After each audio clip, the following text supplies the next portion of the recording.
우리 군이 새롭게 도입한 무전기의 성능 부실 논란, 여기에 무전기 사업을 둘러싼 특혜 의혹까지 방위사업청의 사업 추진 과정에서 문제는 없었는지 주민뉴스에서 낱낱이 파헤칩니다. 한국인은 밥심으로 산다 했거늘 소비량도 가격도 떨어져 찬밥 신세가 된 슬픈 쌀의 현실. 밥 한 공기 220원인 시대, 쌀 소비 대책과 알고 보면 놀라운 우리 쌀의 가치를 알려드립니다. 음주운전이 원인으로 밝혀진 영화 역주행 사고와 강원 도정사상 처음으로 자체 실시한 도산하기관 평가 결과 등 한 주를 뜨겁게 달군 현안과 이슈, 주간 뉴스픽에서 깔끔히 정리해드립니다. 총선 공천 개입 의혹에 사실 무근이라는 이철교 의원부터 역대급 폭염에 실제 금값된 양양 송이까지 한 주간 화제를 모은 정치권 소식과 지역 소식, 네트워크 현장은에서 전해드립니다. 인간의 한계를 뛰어넘는 감동 드라마 2024 파리 패럴림픽. 그 중심에 한국 보치아 10연패를 완성한 강원도 장애인체육회 소속 정호원 선수가 있는데 이슈 토크에서 파리 패럴림픽을 빛낸 주역 만나봅니다. 시청자 여러분 안녕하십니까? 뉴스 그 이상의 뉴스, 지원 뉴스쇼 김민곤입니다. 강원특별법 3차 개정안이 오늘 국회에 발의됐습니다. 앞서 특별법 2차 개정안은 특례 내용이 규제 완화에 집중되면서 아쉬움이 있었는데요. 이번 3차 개정안은 그 아쉬움을 보완할 강원형 국제학교 설립과 강원과학기술원 설립 등 40개의 특례가 담겼습니다. 앞으로의 법안 심사 과정에서 지역 간의 형평성과 특혜 시비 등 난관이 예상되지만 역대 최고라는 정치력을 발휘해 강원특별법 3차 개정안 이번 정기국회에서 통과되길 바랍니다. 잠시 후 국회를 연결해 이 소식 자세히 전해드리겠습니다. 자, 그럼 한 주간의 주요 뉴스 속 현안과 이슈를 빠르고 쉽게 짚어보는 지원 뉴스쇼 지금 시작하겠습니다.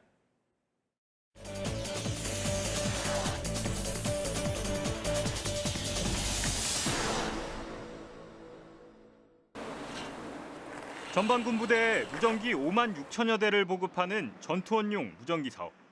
아날로그 무전기와 달리 전투원용 무전기는 분대원 2명당 1대씩 휴대합니다. 지난해 2차 사업까지 끝났고 무전기 전체 물량 30%인 1만 6천여 대가 육군 전방사단과 해병대에 배치됐습니다. 그런데 무전기 성능이 시중 무전기보다 떨어진다는 군간부 출신의 폭로가 나왔습니다. 핸드토끼도 되는 거리가 전투원용 무전기는 자동 중계기로에서 2배 이상의 거리가 나와야 되는 장비임에도 불구하고 핸드토끼보다 거리가 안 나오더라고요. 지난해 강원 지역에서 군부대 연합훈련이 있었는데 1, 2차 사업에서 보급된 무전기 간 통신이 안 돼 소위 먹통이었다고 말합니다. 1, 2차 납품 무전기 간 호환이 안 됐던 겁니다. 이제 1차 사업분과 2차 사업분이 같이 들어와 있는 부대가 있어요.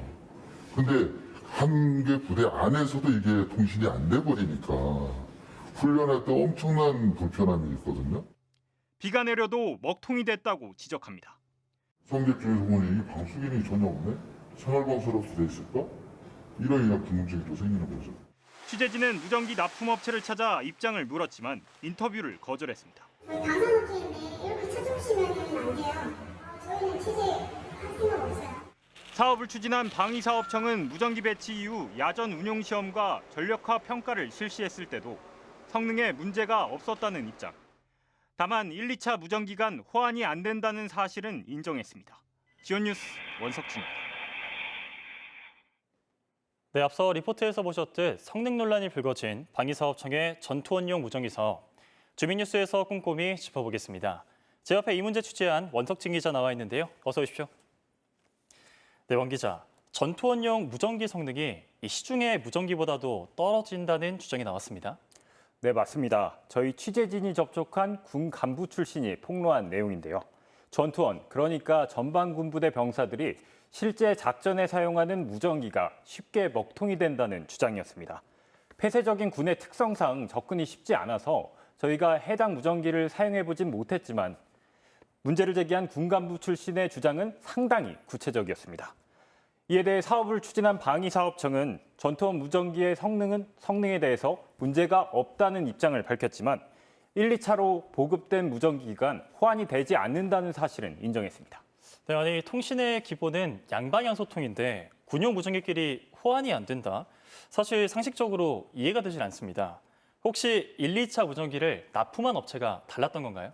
아닙니다. 1, 2차 사업에서 무전기를 납품한 업체는 한 곳이었습니다. 저희가 취재한 내용 보고 오시죠. 왜 이런 일이 벌어졌을까? 1차와 2차 사업 때 무전기를 생산한 업체가 같은데도 무전기 간 상호 호환성이 없는 탓입니다. 기술 표준 대신 독자적인 통신 기준을 적용한 겁니다. 통상적으로 무전기 제조 업체들은 EU 기술 표준인 ETSI를 적용하고 있습니다. 부연 설명을 드리자면 무전기의 경우 기술 표준이 적용되면 납품 업체가 바뀌어도 호환에 문제가 없다는 게 전문가 설명입니다. 그런데 이 무전기는 자체 통신 기준을 따랐고 같은 회사 제품인데도 어찌된 일인지 호환이 되지 않았습니다. 네, 그런데 원 기자, 이 무전기 사업 특혜 의혹도 제기가 됐다고 하죠. 네, 방사청의 오락가락한 무전기 출력 기준이 입찰 참여 업체 간 분쟁을 키운 건데요. 화면 보고 설명드리겠습니다. 방사청은 1차 사업에서 5와트 이하를, 2차 사업에서는 고출력 5와트를 이제 필수 조건으로 내걸었는데요. 통상 무전기 출력이 높으면 신호가 강하고 통달거리 역시 늘어납니다. 그런 만큼 출력이 높은 무전기가 더 비싸다는 게 업계의 설명인데요. 그런데 2차 사업에서 최저가 낙찰된 업체가 5와트가 아닌 4와트를 제안했던 사실이 뒤늦게 알려진 겁니다. 경쟁업체는 특혜 의혹을 제기했습니다. 인터뷰 한번 보시죠. 5와트 장비를 설계를 할 때는 고가 부품을 씁니다. 배터리 용량도 이제 큰 용량으로 설계를 해야 됩니다. 근데 3와트, 4와트 장비 설계는 상대적으로 이제 저가 부품. 방위사업청 입장도 영상으로 한번 확인해 보겠습니다. 국회 국방위 허영 의원에 따르면 최근 감사를 벌인 방사청은 5와트에서라는 출력 기준은 5와트 이하로 해석하는 게 타당하다고 결론을 냈습니다. 2차 사업 조건 중 출력은 5와트를 넘어선 안 된다는 조항이 따로 있었기 때문이란 게 방사청의 설명입니다. 다만 방사청은 출력값을 모호하게 구체화해 업체 민원을 야기한 점을 인정하고 지난 19일 경각심 고치 차원으로 부서 경고 처분을 내렸다고 전했습니다. 네, 잡음이 많은 사업 같긴 한데요. 근데 이 사업 10년 전 시작됐다고 들었는데 아직도 마무리가 안 된 걸까요? 네, 전투원용 무전기 사업은 아날로그 무전기 P96K를 대체하기 위한 소부대 무전기 사업이 파행을 겪으면서 지난 2014년 긴급 추진됐습니다. 차세대 무전기가 보급되기 전까지 우리 군의 통신 공백을 메우기 위해 400억대 예산이 투입되는 건데 10년이 지난 지금까지도 30%밖에 진척되지 못했습니다. 대표적인 원인이 3차 사업의 파행인데요. 무전기 4만 대를 보급하는 3차 사업은 2년 전 계획이 세워졌습니다. 하지만 필수 서류를 제대로 확인하지 않아서 입찰이 취소되는가 하면 특정 업체에만 유리한 정보를 제공했다는 특혜 의혹까지 불거지면서 사업이 3차례나 연기됐습니다. 결국 방사청의 졸속 행정이 사업 지연을 초래했다는 비판이 일고 있는 만큼 당분간 논란은 계속될 전망입니다. 네, 지금까지 주민뉴스 원석진 기자와 얘기 나눠봤습니다. 오늘 말씀 고맙습니다. 청고마비의 계절, 요즘 맛있는 음식들 너무 많잖아요. 요즘 들썩들썩 움직임이 폭발했다는 이 음식.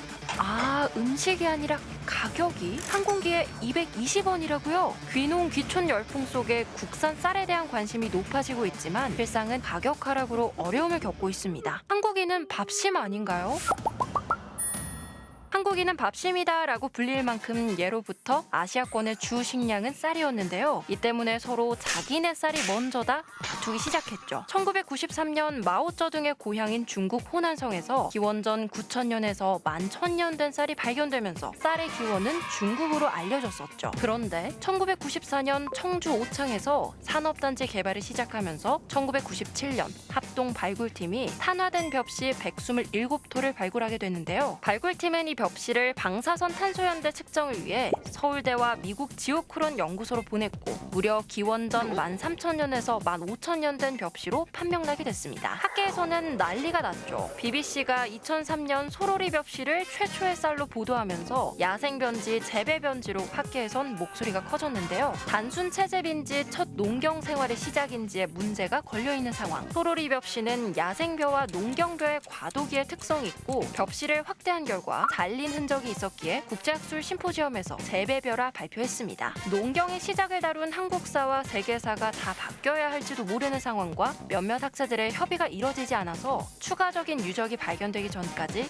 교과서에 아직 실리지 못했다고 합니다. 아니 이렇게 대단한 우리 쌀이 최근 눈물 나는 대우를 받고 있다는데 눈물이 나오려고 그러는데 진짜 이거는 자식보다도 더 소중하게 키운 쌀이거든요. 뭐라고 진짜 표현할 수 없을 정도로 가슴에 100g 밥 한 공기에 필요한 쌀 가격을 따지면 220원 정도에 불과한 겁니다. 산지 기준 쌀값은 80kg이 지난해 10월 21만 7천 원이었는데 이번 달에는 17만 5천 원으로 19%까지 떨어졌습니다. 현재 쌀값은 지난해 10월보다 약 19%가량 떨어진 상태입니다. 이런 가격 하락은 농가에 큰 타격을 주고 있으며 이에 많은 농민들이 집회에 나섰는데요. 집회에 나선 농민단체는 지난해 대비 쌀값이 20% 가까이 폭락했다며 매년 들어오는 40만 톤의 수입쌀이 원인이라고 지적했습니다. 또 정부가 쌀값 폭락의 원인을 과잉 생산이라고 주장하는 등 농민에게 책임을 전가하고 있다고 주장했습니다. 통계청의 자료를 보면 매년 쌀 생산량이 감소하고 있습니다. 인구 감소와 남은 재고의 영향이 있겠지만 과잉 생산만의 문제는 아닌 것 같죠. 한국농촌경제연구원에 따르면 지난해 국민 1인당 3대 육류의 소비량 추정치는 60.6kg으로 전년 대비 1.3% 증가한 것으로 나타났고 1인당 쌀 소비량은 56.4kg으로 나타났는데요. 쌀 소비량 감소의 원인을 5가지 정도로 추려보면 위와 같은 양상을 띱니다. 최근 건강관리 및 다이어트의 목적으로 저탄고지를 추구하는 식문화가 자리 잡았는데요. 그 때문에 채소, 육류들의 소비는 증가하는 추세를 볼 수 있죠. 또한 밥심으로 살던 한국 사람들 중에서도 간편한 인스턴트 식사와 빵과 면 등의 밀 제품으로 식사를 하는 사람들이 많아지면서 정부도 가루쌀 개발 보급에 나섰는데요. 정부가 가루쌀 품종을 개발하고 보급에 나선 건 수입밀에 대한 의존도를 낮추고 밥쌀 생산을 가루쌀로 전환하기 위해서입니다. 밀가루 제품이랑 똑같다고 맛이 느껴졌고 블렌드 테스트라고 한다면 전혀 못 맞출 것 같은 맛이고 맛은 맛있게 먹었습니다. 많은 수요가 있는 빵, 면 등 밀가루를 사용하는 음식들을 쌀가루로 대체, 소비량을 늘리면 좋을 것 같습니다. 농부들의 땀과 정성이 담긴 우리 쌀, 가격이 떨어진다고 해서 그 가치를 간과해서는 안 되겠죠. 최초의 쌀의 민족인 우리나라, 자부심을 가져도 될 것 같은데요. 과연 여러분의 생각은 어떠신가요?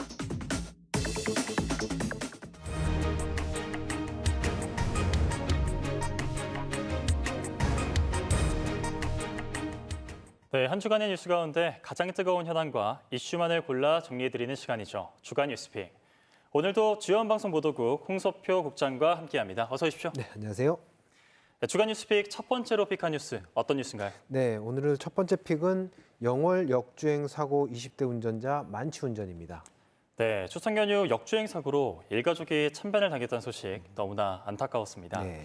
역주행 사고의 원인 역시나 음주운전이더라고요. 네, 맞습니다. 일단 사고 개요부터 잠깐 설명드리면 추석 바로 전날이었죠.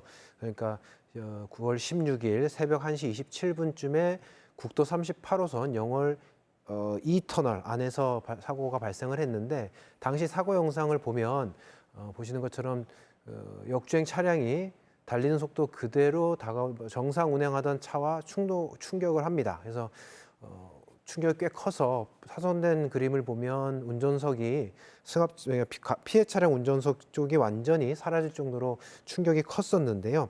이 안타까운 사고로 운전자 30대 가장이 숨졌고 동승했던 아내, 3살, 5살 자녀 그리고 같이 타고 있던 장인, 장모까지 5명이 부상을 입었습니다.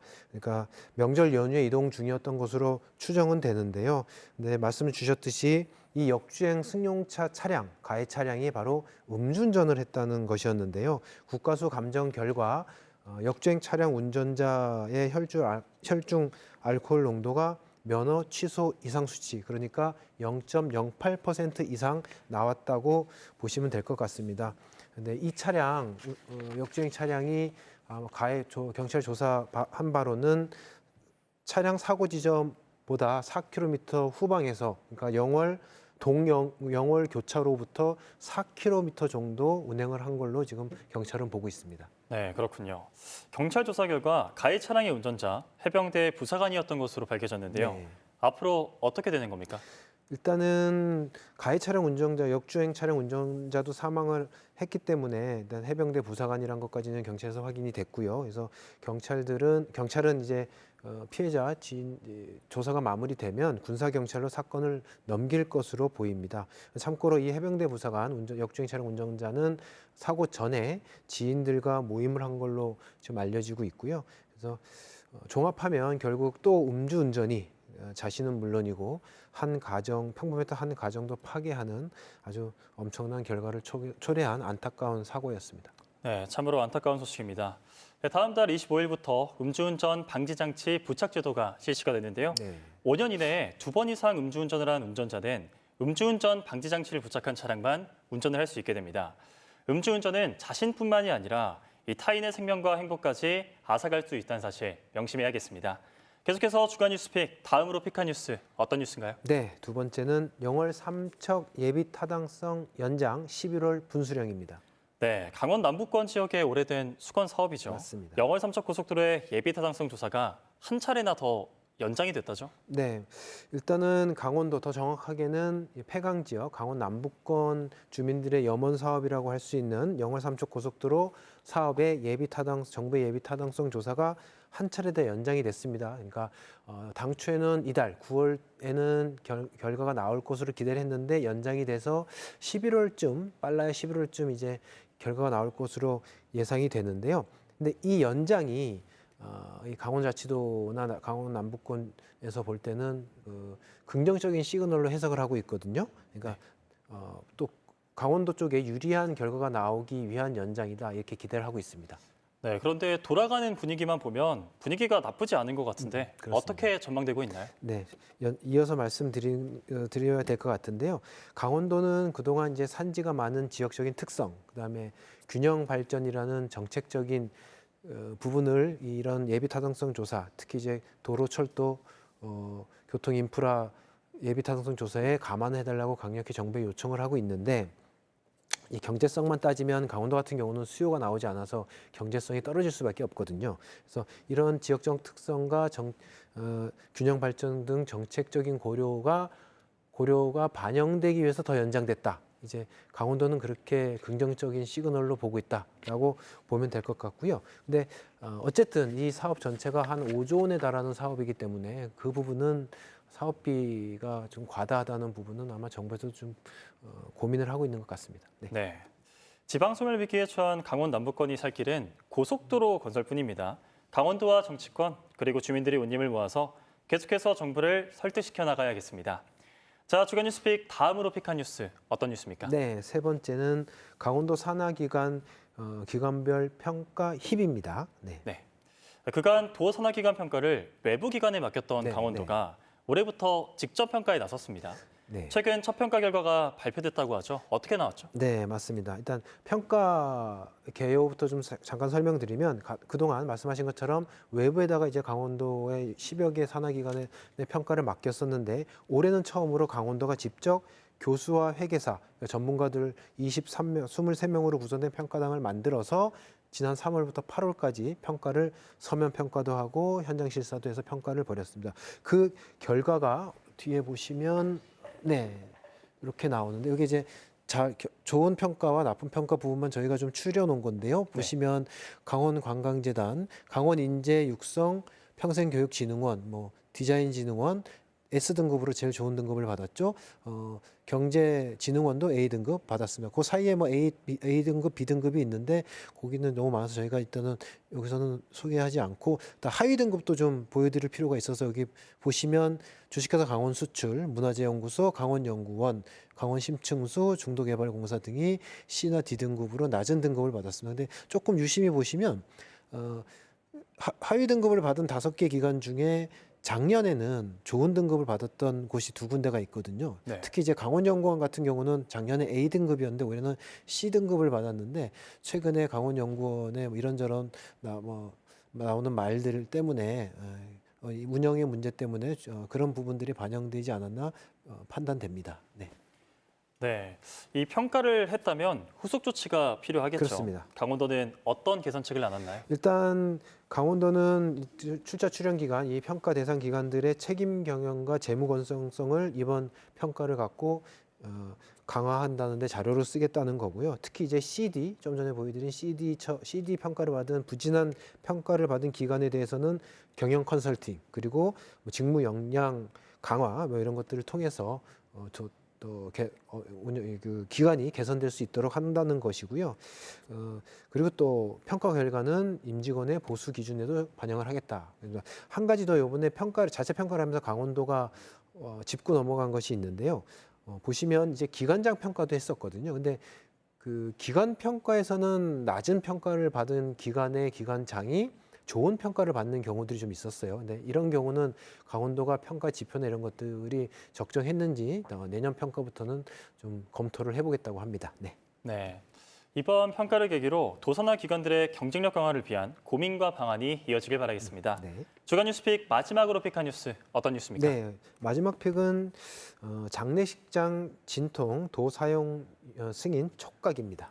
네. 강원도 새마을회관에 장례식장 설치가 추진이 되면서 갈등이 네. 커지고 있다고 들었습니다. 그렇습니다. 네네. 네. 이제 간단히 설명드리면 이제 강원자치도로부터 보조금을 받는 강원도 새마을회관을 이제 관리 운영을 하고 있는데 그 회관을 민간 장례 사업자에게 임대를 줘서 운영을 하려고 했던 겁니다. 그런데 이 사실이 알려지면서 장례식장 새마을회관 주변 일부 주민들이 반대 대책위를 구성하면서 이제 반대 여론이 일기 시작했고요. 그러니까 이 기관에서도 강원도도 그렇고 춘천시도 그렇고 그 민원을 지금 지켜보는 것 같은 상황인데 이 반대하는 쪽 주민들이 주장하는 것 중에 하나가 새마을회가 규정을 어겼다는 부분이 있습니다. 근데 그 부분이 뭐냐면 이 보조금 제가 앞에 설명드렸지만 새마을회는 강원자치도의 보조금을 받는 단체이기 때문에 거기에 맞게끔 이제 운영을 해야 되거든요. 근데 지방 보조금법에 보면 보조금을 교부받은 단체의 장 그러니까 새마을회가 강원자치도지사의 승인 없이 이 새마을회의 보조금으로 운영하는 새마을회관을 사용하게 하고 대여하게 하고 이런 것들을 할 수 없다고 규정하고 있는데 이 부분을 이제 어겼다. 그러니까 강원자치도의 승인이 없었다라는 부분을 문제 삼고 있는 거거든요. 일단은 새마을회는 그 부분은 전혀 규정상 문제가 없다는 입장이라서 또 새마을회 나름대로 자기들도 법적인 대응을 포함해서 강력한 대응을 하겠다라는 부분이고요. 그래서 이 부분이 앞으로 좀 관심이 될 것 같습니다. 네. 네, 입장이 서로 갈리고 있는데 결국 강원도가 어떻게 판단하고 결론을 내냐에 그렇습니다. 따라 이렇게 달라질 거다 이렇게 봐야겠네요. 네, 맞습니다. 결국 지금 강원도가 사용 승인을 해줄 것이냐 그리고 보조금 사용에 문제가 없었냐를 들여다보고 있는데 그 결과가 빠르면 이번 주 늦어도 다음 주쯤에 나올 것 같거든요. 그 결과가 나오면 이 갈등도 아마 장례식장 문제가 새로운 국면을 맞지 않을까 싶습니다. 네. 네, 이 지역사회 갈등의 골이 더 이상 깊어지지 않도록 하루빨리 더 해결 방안을 찾아야 될 것 같습니다. 지금까지 주간 뉴스픽 홍서표 보도국장과 함께했습니다. 오늘 말씀 잘 들었습니다. 네, 감사합니다.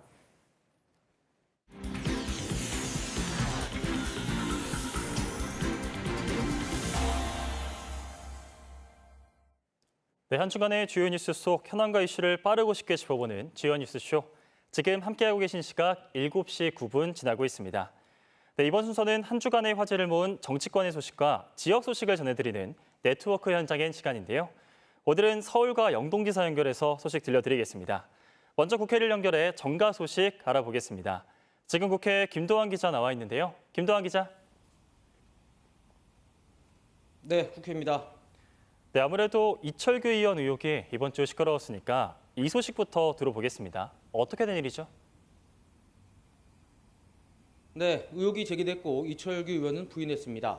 김건희 여사가 22대 총선 공천 과정에 개입을 했고 그 루트가 이철규 의원이었다. 이런 취지의 의혹이 제기된 겁니다. 22대 총선에 출마했다가 공천을 받지 못한 대통령실 전 행정관이 한 발언의 녹취록을 인터넷 매체 서울의 소리가 23일 공개했습니다.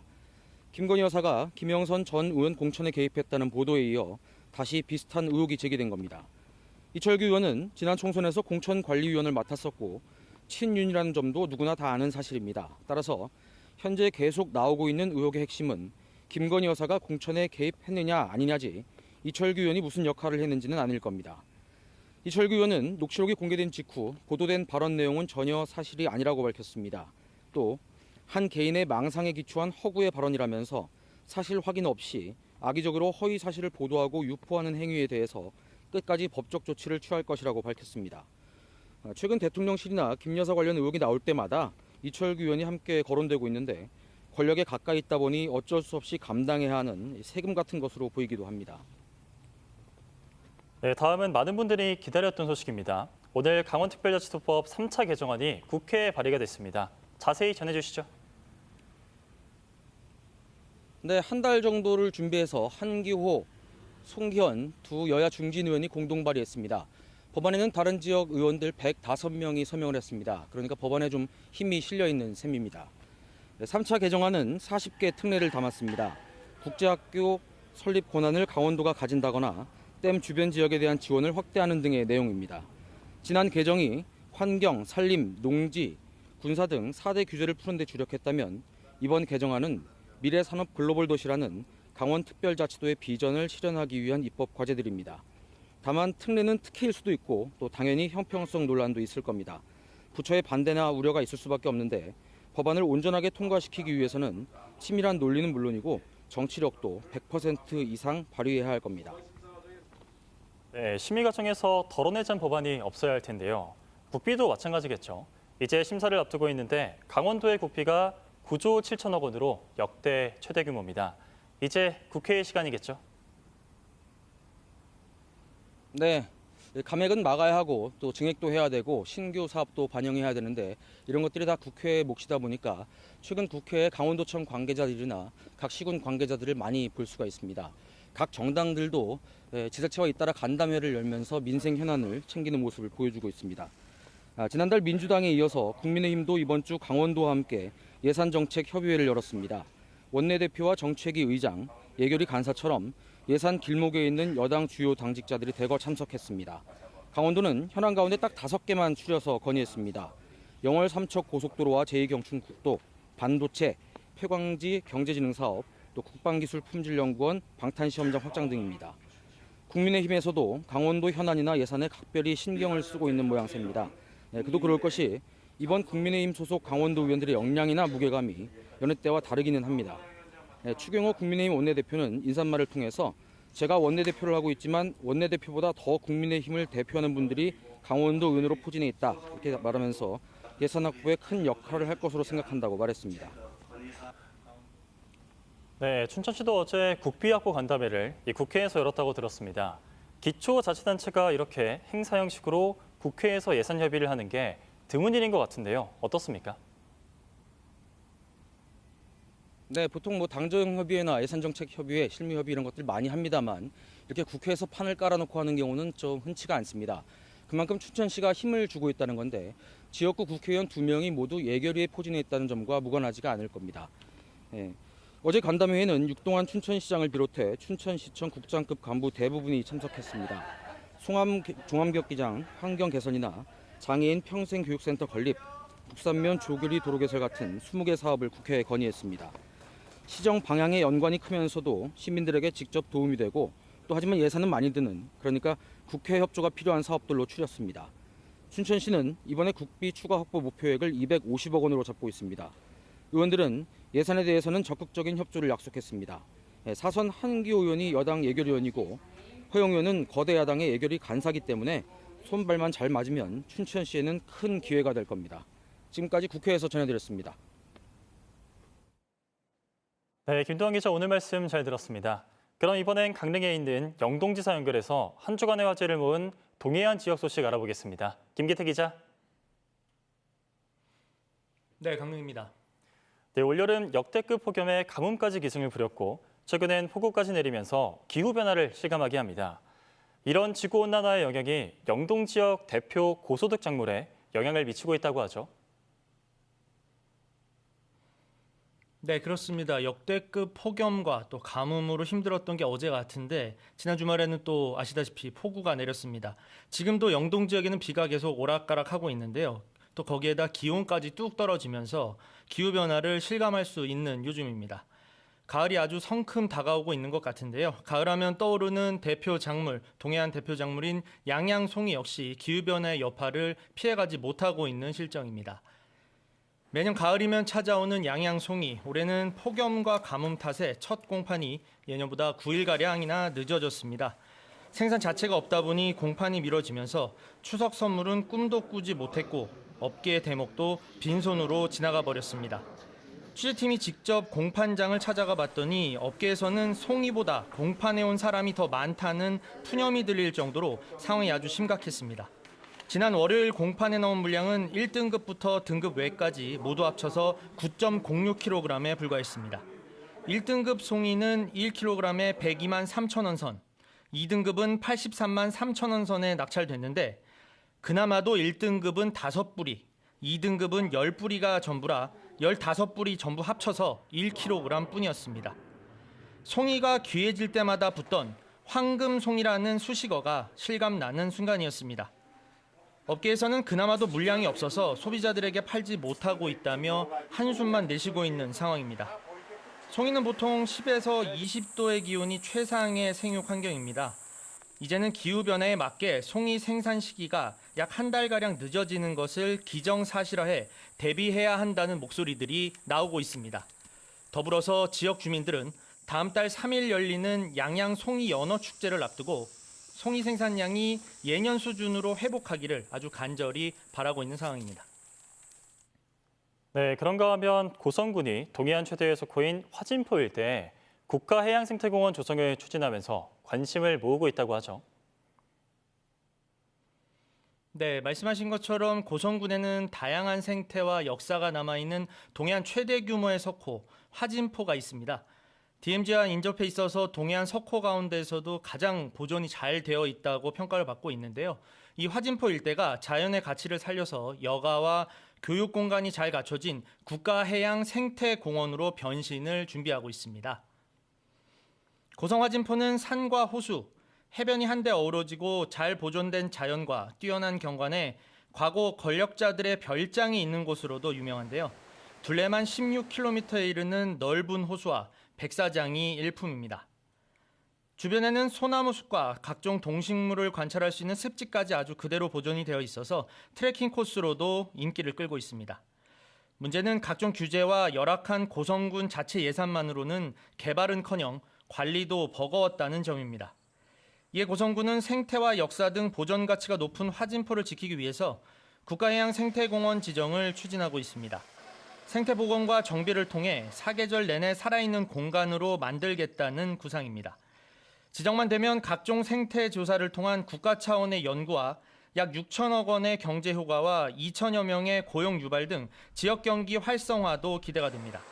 또 이와는 별도로 고성군은 화진포와 인접한 통일전망대 일대에도 평화와 생태 관광지로 조성하는 산림이용진흥지구 지정까지 추진하고 있습니다. 네, 그럼 마지막으로 최근 정치권에서 독도 지우기 논란이 일고 있는데요. 삼성시가 오랜 기간 신라시대 우상국을 개척한 이사부와 독도 알리기에 나섰다고요? 네, 그렇습니다. 삼척에는 이사부 장군의 개척 정신을 기리기 위한 기념관이 조성되어 있는데요. 최근 정치권의 독도 지우기 논란 속에 다시 한번 주목을 받고 있습니다. 신라시대 장군 이사부는 잘 아시겠지만 1500여 년 전 울릉도와 독도로 알려진 우산국을 우리 영토로 편입시킨 인물입니다. 신라시대 당시 군주였던 이사부가 다스리던 곳이 바로 실직군, 현재 삼척입니다. 이후 이사부는 하슬라주, 현재 강릉 군주로 임명을 받았고 우산국 편입 임무를 성사시켰습니다. 삼척시가 이사부 장군의 개척 정신을 기리기 위한 기념관을 만든 이유도 바로 여기에 있습니다. 기념관에는 미디어 아트와 실감 영상관 등이 조성돼 이사부 장군 업적에 대한 이해도를 높이고 있는데요. 시범 운영 기간이었던 지난 7월에만 14,000여 명이 다녀갈 정도로 큰 인기를 끌었습니다. 삼척시가 기념관 개관을 계기로 이사부와 독도 알리기에도 아주 적극 나서고 있습니다.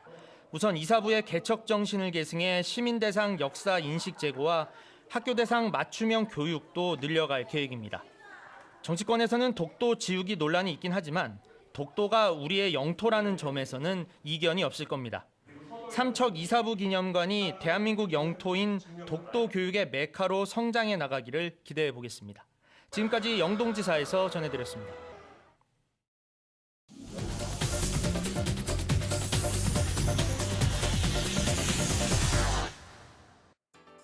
우리의 시선을 확 끄는 흥미진진한 뉴스를 골라 짚어보는 시간, 뉴스쇼 브리핑 아나운서 이가은입니다. 여러분의 MBTI는 무엇인가요? 요즘엔 처음 만나면 서로의 성격 유형 MBTI부터 물어보는데요. 여기에 회사나 학교 면접에서도 성격 유형을 따질 만큼 성향을 잘 드러낼 수 있는 수단이 되었습니다. 그런데 우리 지역에도 MBTI가 있다는 사실 알고 계셨나요? 행정안전부에서 인구 감소 지역을 대상으로 지역의 인구, 입지, 지역의 가치, 특수성 등을 조합해 총 16개 유형으로 지역 MBTI를 나누었는데요. 과연 전국 89개 지자체 중 가장 많이 나온 유형은 무엇일까요? 바로 INTP였습니다. 강원도 역시 이 INTP 유형이 가장 많이 나왔는데요. INTP는 이웃 간 친밀성이 높고 자연과 전통을 관광자원으로 활용하는데요. 또 전통 가치를 중시하고 지역 행사로 방문객이 집중되는 특징을 갖고 있습니다. 하지만 희망하는 지역의 미래상 유형은 ENTP와 ESTP가 각 19개 지역으로 가장 많았습니다. 아무래도 지역 소멸을 막기 위해 외부인 유치를 희망하는 것으로 보여지는데요. 이렇게 지역의 강점과 약점, 그리고 주민들의 선호를 바탕으로 한 지역 MBTI를 통해 지방소멸 해결의 실마리를 찾았으면 합니다. 다음 소식입니다. 요즘 한우나 통닭보다 비싸다는 배춧값, 얼마인지 아시나요? 한 통에 2만 원이 훌쩍 넘는다니 그야말로 배춧값이 미쳤습니다. 이제 김장철이 다가오는데 김장 비용 걱정에 너도 나도 김장을 포기하는 김포족도 늘고 있습니다. 그렇다면 배춧값 왜 이렇게 오른 걸까요? 바로 폭염 때문인데요. 고랭지 배추는 여름에도 최고 기온이 25도를 넘지 않는 강원 지역에서 주로 재배되는데 강원 기상청에 따르면 강원도는 올여름 평균 기온이 24.9도로 역대 1위를 기록했고 열대야도 14.3일로 역대 1위로 관측됐는데요. 유례없던 폭염이 계속되면서 작황이 나빠졌습니다. 국내 3대 고랭지 채소단지로 손꼽히는 안반대기에서도 30%가 넘는 손실이 났다고 합니다.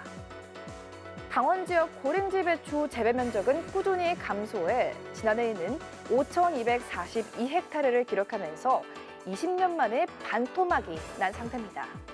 특히 매봉산에 조성된 태백 고랭지 배추 재배 면적은 2003년에는 1,054헥타르에 달했지만 올해 400헥타르로 급감했는데요. 21년 만에 축구장 면적 916개에 해당하는 654헥타르의 고랭지 배추밭이 사라진 셈입니다. 상황이 이렇다 보니 농촌경제연구원에서는 배추 출하량이 줄어들고 배추 경작 면적도 계속 줄어들면 2090년에는 고랭지 배추가 완전히 사라질 것으로 예측했는데요. 하루빨리 기후변화에 대응하고 기술적인 대책이 마련돼야 할 것 같습니다. 지금까지 뉴스쇼 브리핑 아나운서 이가은이었습니다. 네, 계속해서 도내 주요 인사와 화제 인물을 초대해 이야기를 나누는 이슈 토크 시간입니다. 최근 2024 파리 패럴림픽이 폐막을 했습니다. 장애란 장벽을 뛰어넘어 한계에 도전하는 선수들의 모습은 진한 감동을 선사했는데요. 그 중심에 우리 강원도 선수와 코칭 스태프가 있었습니다. 그래서 오늘 이슈 토크에선 파리 패럴림픽을 빛낸 주역, 강원도 장애인체육회 정호원 선수, 김승경 코치, 그리고 방정기 사무총장을 모시고 얘기 나눠보겠습니다. 어서 오십시오. 네, 파리 패럴림픽에서 가장 화제가 된 건 이 한국 보치아 패럴림픽 10연패 달성이었습니다. 정원 선수가 이번 대회에서 개인 통산 4번째 금메달을 목에 걸면서 이 보치아 10회 연속 금메달의 주인공이 됐는데요. 자, 정원 선수 진심으로 축하드리고요. 소감 한 말씀 드릴 수 있을까요?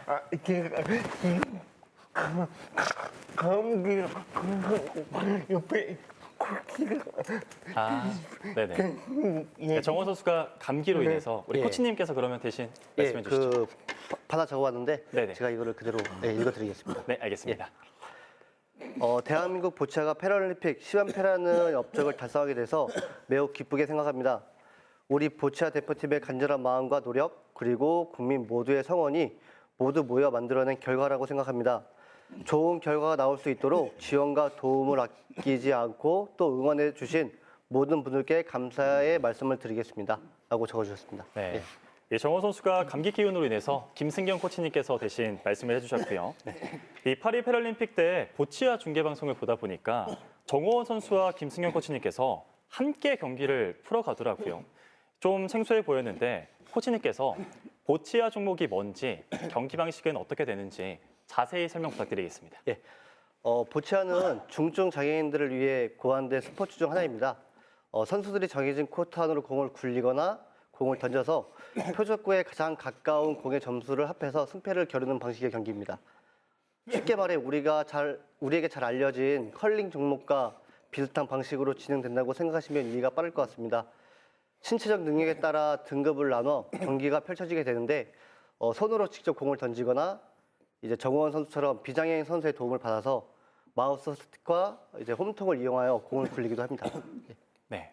네, 그리고 정원 선수 곁엔 늘 김승경 코치님께서 함께했다고 들었습니다.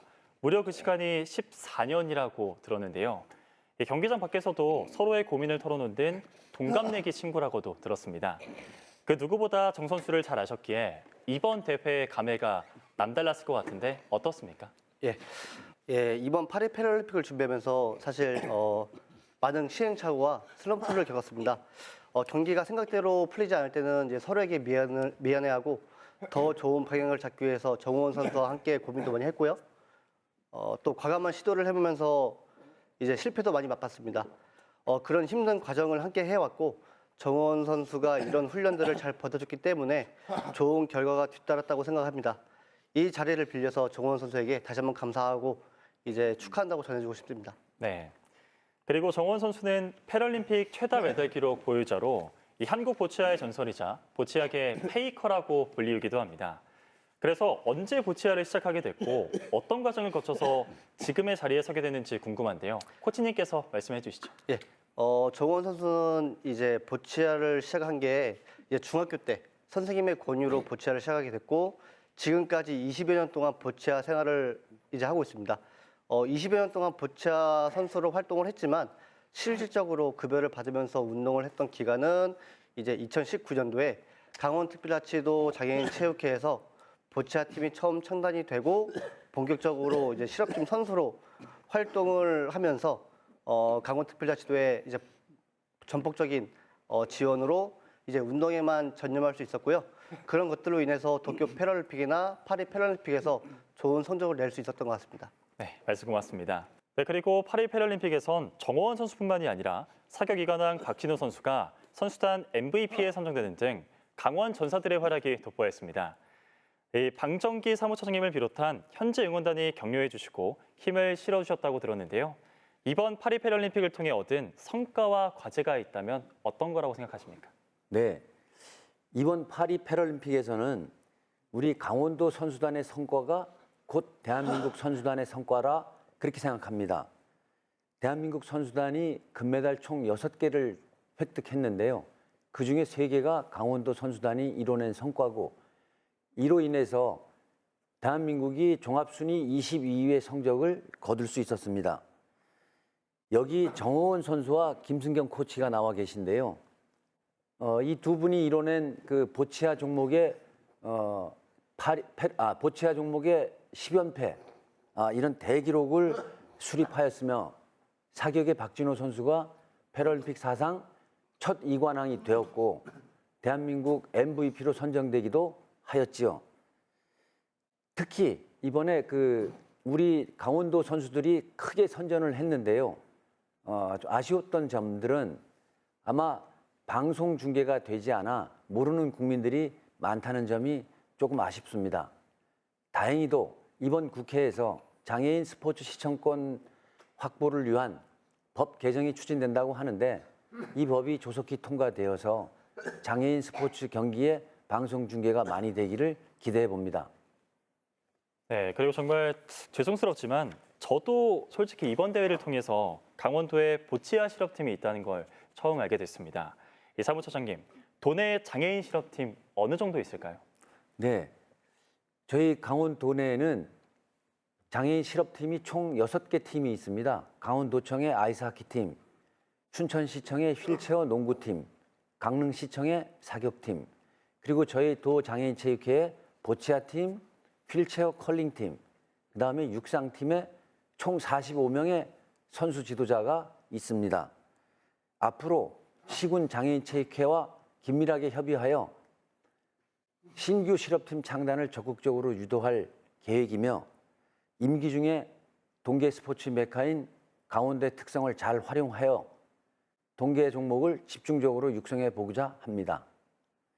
또한 우수한 선수들 육성을 위하여 기업들이 장애인 선수들을 고용하는 체육 직무 고용 사업을 확대하여 장애인 선수들이 훈련에만 전념할 수 있도록 노력해 보겠습니다. 네, 그리고 강원도 장애인체육회는 정호원 선수 같은 엘리트 선수를 육성하고 지원하는 일도 하고 있지만 장애인 생활체육의 활성화나 인프라 구축, 그리고 지원 등 여러 일을 하고 있다고 들었습니다.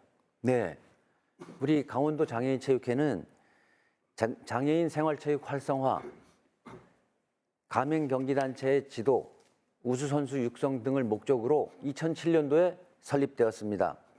22개의 가맹단체와 2개의 유형별 단체, 3개의 인정단체를 포함하여 시군 장애인체육회의 운영비를 지원하고 있으며 종목별 대회 개최와 경기 참가, 경기용품 지원 등 사업을 하고 있습니다.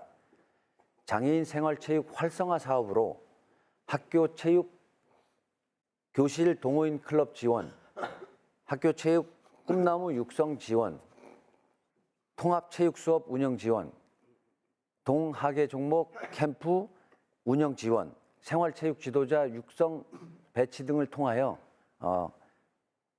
도내 장애인들에게 생활체육의 기회를 제공하고 참여를 유도하고 있습니다. 인프라 구축 사업으로는 도내의 시군과 함께 반다비 체육센터 등을 지속적으로 건립하고 있습니다. 현재 운영 중인 곳으로는 춘천에 2곳, 원주, 강릉, 홍천에 각각 한 곳이 운영되고 있습니다. 올해에는 화천군에서 한 곳이 완공될 예정으로 있습니다. 체육에 관심을 유도하고 우수한 선수를 발굴하고자 지난해부터 강원도 교육청과 함께 강원 장애학생체육대회를 개최하고 있습니다. 올해는 9월 27일 날 하는데 강릉에서 개최가 됩니다. 네, 엘리트 체육이든 생활체육이든 장애인 체육의 경우 여러 제약이 있을 것 같은데요. 네, 코치님, 장애인 체육 현장에서 몸담고 계신 분으로서 어떤 점이 가장 힘들고 또 어떤 점이 개선되면 좋을지 말씀 부탁드리겠습니다. 예. 이번 파리 대회만 봐도 반짝 관심을 끌다가도 쉽게 관심이 떨어지는 것이 이제 현실입니다. 또 장애에 대한 사회적 인식 개선을 위해서 이제 이번 대회처럼 패럴림픽 등 이제 국제 대회에서 더 좋은 성적을 낼 수 있도록 더 많은 실업팀이 생겼으면 좋겠습니다. 네, 말씀 고맙습니다. 그리고 정호원 선수는 보치아라는 종목을 뛰어넘어서 한국 장애인 스포츠의 새 역사를 쓴 영웅인데요. 이런 영웅의 어머니는 또 얼마나 대단한 분일까 이런 생각이 들었습니다. 혹시나 가능하시다면 이 끝으로 힘든 난관 속에서 오늘의 정호원 선수를 있게 한 어머니께 감사의 메시지 가능할까요? 대신 적었는데 네. 이게 어떻게 읽어야 될지. 엄마 잘 지내고 계시죠? 얼굴 뵌 지도 오래되었네요. 엄마, 나는 주어진 삶에 최선을 다해 살아가고 있습니다. 이제 제 걱정 그만하시고 미안해하지도 말고 엄마가 항상 행복했으면 좋겠습니다. 조만간 월급외로 갈게요라고 전달해 주셨습니다. 네, 감사합니다. 네, 2024 파리 패럴림픽의 마스코트인 이 프리주의 모토는 혼자서는 더 빨리 가지만 함께라면 더 멀리 간다였습니다. 장애인과 비장애인의 구분 없이 모두 함께 같이 멀리 갈 수 있는 스포츠 환경이 조성됐으면 좋겠고요. 또 모두 함께 행복한 세상을 위해서 오늘 나오신 세 분도 앞으로 큰 역할 부탁드리겠습니다. 오늘 말씀 고맙습니다.